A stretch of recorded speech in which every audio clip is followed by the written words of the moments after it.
Dans un monde de plus en plus connecté, l'ambassade de la République démocratique du Congo en Belgique s'est engagée à faciliter la vie de ses ressortissants en embrassant la révolution numérique.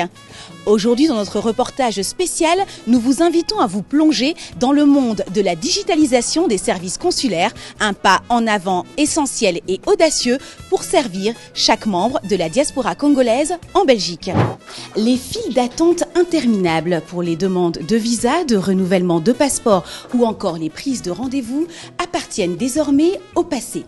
L'ambassade a entrepris une transformation numérique mettant en œuvre des solutions technologiques innovantes afin de répondre aux besoins des ressortissants. Au cours de ce reportage, nous allons explorer comment l'ambassade a adapté ses services consulaires pour répondre aux besoins de la diaspora congolaise en offrant des plateformes en ligne accessibles pour les personnes.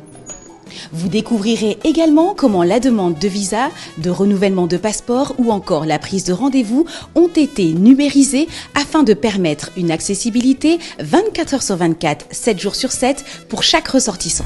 En donnant la parole à ceux et celles qui ont utilisé ces nouvelles technologies, nous verrons comment la digitalisation des services consulaires a véritablement amélioré leur expérience et renforcé la proximité avec l'ambassade. En 2013 que j'étais ici, c'était pas comme ça. Vraiment, le service est impeccable. Il n'y avait pas de photocopieuses, il n'y avait pas d'accueil. C'était juste tu entres, il y avait juste 2-3 personnes et puis vite fait. C'est bien comme vous avez mis les photos, comme moi j'avais déjà pris là-bas à Paris. Mais ici, j'ai aimé, j'ai trouvé, c'est bon, j'ai aimé ça vraiment.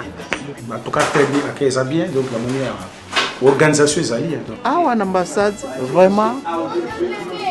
Dans le cas, il y a 1 an ou bien 2 ans, Lolo, on dirait, dans l'ambassade des États-Unis, jamais. Et tu as l'ambassade des États-Unis, tu n'as jamais mis la maille. Ah, on maille ça. Olingi, hein? Olingi, moi, café, 50 centimes. Ah! N'importe quoi, 50 centimes. Mais l'eau, tu as évité ce qui n'a ni, mais tu as évité. Mon consument a combien? Vraiment, tout le monde a vraiment différence. Pour le bon, ils arrivent.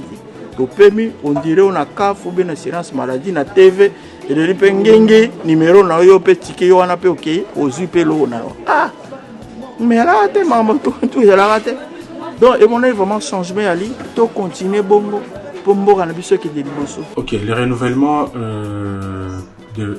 comment on dit du parc informatique de l'ambassade a permis d'abord d'être connecté. Ce qui était avant ne permettait plus avec l'évolution informatique d'aujourd'hui d'être à jour. Aujourd'hui, l'ambassade est vraiment à jour. Les paiements en ligne, les rendez-vous en ligne, ce qui permet que même les requérants qui viennent au niveau de l'ambassade, qui ont besoin des informations, sont mieux pris en charge par l'informatisation de l'ambassade. C'est là aussi à faciliter le travail des équipes. Bon, pour moi en tout cas, ce sont des instruments de travail et c'est pour nous faciliter la tâche. C'est un gain de temps aussi parce que quand les machines sont vieilles, on ne sait pas trop travailler, il faut revenir sur tel document ou tel geste, telle tâche. Mais là, en tout cas, avec tout le matériel que son Excellence, Monsieur l'Ambassadeur, a bien voulu mettre à notre disposition, en tout cas, nous avons vraiment beaucoup de gains de temps. Surtout pour le secrétariat, je pense que c'est très important parce que il y a tellement de documents qu'on doit gérer au cours de la journée. Et donc, si les impressions vont vite, si les scans vont vite, ben, on gagne beaucoup de temps.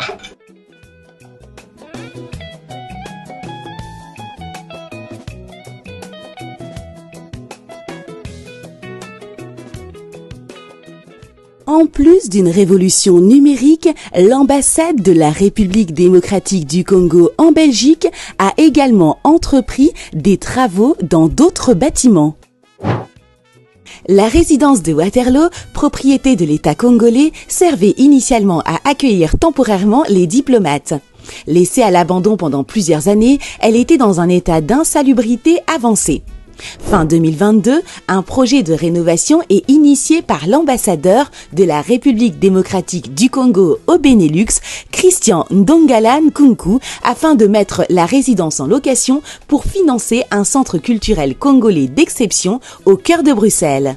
Depuis sa fermeture en 2009, l'ambassade de la République démocratique du Congo aux Pays-Bas était abandonnée, dégradée et même squattée. Sur l'initiative de l'ambassadeur de la RDC au Benelux, avec la participation de certains diplomates et le concours des fonctionnaires du ministère des Affaires étrangères hollandais, les occupants illégaux ont été déplacés. De plus, un planning des travaux de réhabilitation est programmé afin que la commune de Den Haag à La Haye puisse à nouveau permettre aux ressortissants congolais de bénéficier des différents services consulaires. Voilà, nous arrivons au terme de notre reportage. Vous avez pu découvrir la facette passionnante de l'engagement de l'ambassade envers sa diaspora, démontrant qu'elle est véritablement au service de chaque membre, grâce à la modernisation de ses prestations.